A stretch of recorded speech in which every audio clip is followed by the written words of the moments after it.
सहजानंद स्वामी ने 2 वरदान मांगे। रामानंद स्वामी ने संवत 1858 की कार्तिक शुक्ला एकादशी के दिन जेतपुर शहर में सहजानंद स्वामी को संप्रदाय की धर्मधुरा सौंप दी। फिर रामानंद स्वामी ने सहजानंद स्वामी से 2 वरदान मांगने को कहा। सहजानंद स्वामी ने 2 वरदान मांगे। आपके सत्संगी को अंत समय एक बिच्छू काटने का दुख होना हो तो उसके बदले मेरे एक एक रोम में कोटि कोटि बिच्छुओं का दुख मुझे हो, परंतु आपके सत्संगी को तनिक भी दुख न हो। और आपके सत्संगी के प्रारब्ध में राम पात्र भिक्षा पात्र लिखा हो तो वह मुझे मिले, परंतु आपके सत्संगी अन्न वस्त्र के लिए कभी दुखी न हो। ये 2 वरदान दीजिए। आध्यात्मिक जगत में यह प्रार्थना करुणा का अद्वितीय सीमा चिन्ह है, जिसमें इष्टदेव स्वयं अपने शिष्यों के दुखों से द्रवित होकर उन्हें सुखी करने की इच्छा रखते हैं। सहजानंद स्वामी की ऐसी उदार भावना देखकर रामानंद स्वामी की आंखें हर्ष के आंसुओं से छलक उठी। सहजानंद स्वामी ने अपने भक्तों के कारण अपना सर्वस्व न्यौछावर करने का वरदान मांगा था। गुरु रामानंद स्वामी ने तथास्तु कहकर पूरे सत्संग को कृतार्थ किया। इस अवसर पर सहजानंद स्वामी के प्रिय भक्त मूलजी शर्मा और लालजी सुतार उपस्थित थे।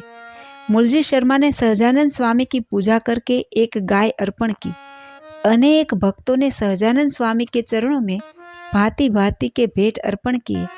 पूरे शहर में बड़े उत्साह के साथ सहजानंद स्वामी की भव्य शोभा यात्रा निकाली गई। आज से वे धर्मध्वज वाहक बने थे। लगभग 1 माह पूरा होने को था। रामानंद स्वामी ने सोचा कि प्रगट पुरुषोत्तम धर्म की धुरा धारण कर चुके हैं।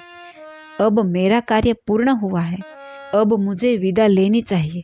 यह सोचकर वे फणेनी गांव गए, जहां उन्होंने गंभीर बीमारी ग्रहण की। कुछ दिनों के बाद उन्होंने भक्तों को बुलाकर कहा, मेरा कार्य समाप्त हो चुका है।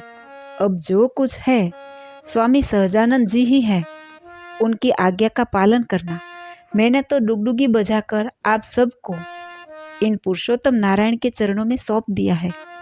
अब वे ही भागवत धर्म की स्थापना और एकांतिक धर्म का प्रसारण करेंगे। आत्यंतिक कल्याण का मार्ग उन्हीं के द्वारा प्रशस्त होगा। इतना कहकर रामानंद स्वामी आसन पर ध्यान मग्न हुए और कुछ ही पलों में अपनी योग शक्ति से देह त्याग कर दिया। चारों ओर प्रकाश पसरने लगा। संवत 1858 की माक्षर शुक्ला त्रयोदशी के दिन रामानंद स्वामी अंतर्ध्यान हुए। सहजानंद स्वामी ने सभी को धैर्य देते हुए कहा, महापुरुष पृथ्वी पर से कभी नहीं जाते। यदि आप स्वामी की आज्ञा के अनुसार आचरण करेंगे तो स्वामी अंतर्ध्यान हुए हैं ऐसा भाव कभी नहीं होगा और परमेश्वर का प्रगट स्वरूप आप सबकी समझ में आ जाएगा।